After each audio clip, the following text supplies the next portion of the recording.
Well, Tukini was I think can only be described as a phenomenon, really. And he followed in our organisation along from people like Mary Loma Loma and Lulu Bucks, and people remember Mary and Lulu Breakfast Show.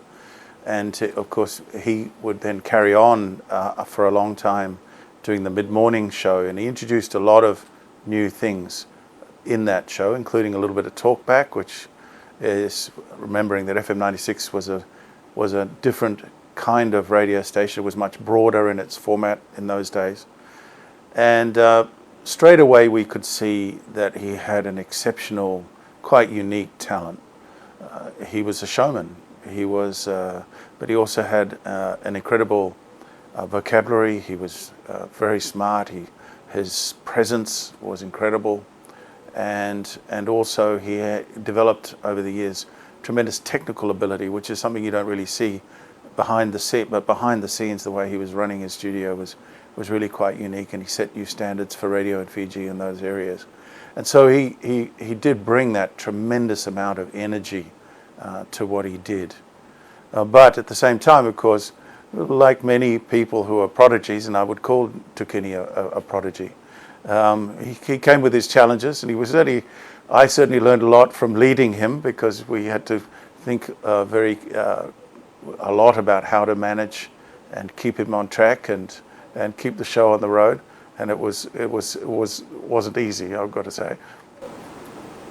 Now, as far as him going into the industry at the time, internet penetration was nowhere. It was just starting towards mid-90s into late 90s. There was no social media, and him as a media personality definitely having to work it on air in terms of show prep, and he talked about the paneling, the technical abilities that you had to develop. If we can share that, please. Yeah, it was a different time. Of course, we were seeing the introduction of computers, seeing the introduction of the digital component of the studio. So running it and the technical side of running it was a challenge.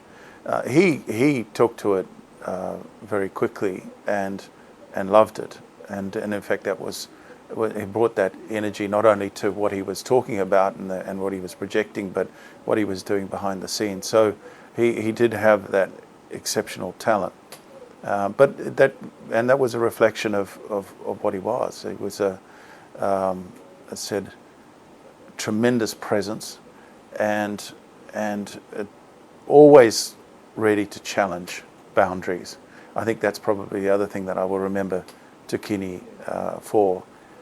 Always ready to challenge his own boundaries, but also particularly challenge the boundaries of others.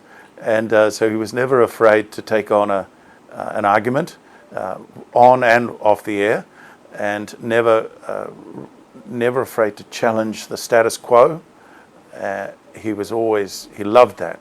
He was very, maybe cheeky is the word to say, but he was always ready to push back, particularly if he felt someone was a little bit full of themselves. He was ready to push back and challenge them, and he didn't really care that much about authority. That didn't intimidate him, which in a different time, it was a very different time in those days, remembering we're coming politically off the Ratamara period. The government was still quite formal, it was quite authoritarian. And so Tukini comes in and starts to ask questions that many didn't ask previously. 85 onwards, building FM 96, and of course many stations and websites, social media have come to be under CFL. From his contributions and thereafter, what lives on from your perspective based on it starting from 1985 and changing radio in Fiji? Well, I think we've seen what we see, two features. And we talk about the birth of personality radio, and of course at the same time we saw in radio terms also the targeting of the different radio stations as they narrowed in on particular market segments. And so we saw great radio personalities emerging in the Hindi area with Anirudh Dwarka. SN obviously now has continued that tradition, and others that emerged in there. We saw the emergence of great Itoke radio personalities, many of them copying that, sort of following on that style of saying that radio is not a formal medium, it's not a medium that is merely about information and education. It's about entertainment, it's about connecting, it's about making a real connection with the listener. And that's what Tukini was particularly good at.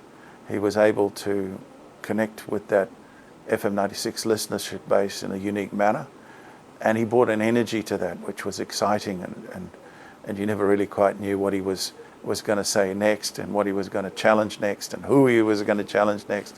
All of that made it very exciting radio, and very different, both for the industry but also for society in general. Yeah, I sometimes wonder how Tukini, if he was still on the air, and I know he couldn't really. He left radio prior to 2006, and 2006 really changed things for Fiji, and I wonder how people like that would have survived post 2006. We had to be a lot more careful, and we've just come out of that period. But it's, I think we need to take that into account. The technology has changed so dramatically, the times have changed so dramatically, but hopefully now that we're back in a much freer space, we can start to reach back to some of that stuff that we were doing prior to 2006 and start to open up the conversation. We are opening up the conversation and challenging boundaries and asking questions. And now, of course, we can do it across multiple platforms. So it was very much there's a time and space which, for those of us of a certain age, will remember very fondly. And some of the things that Tukini got up to, and in a social media age, I have to wonder about. But that was his nature. That was the magic about him. He was certainly working with him, sharing our time with him was certainly an adventure, and it was never dull. And that could be said. That's one thing that you could always say about Tukini.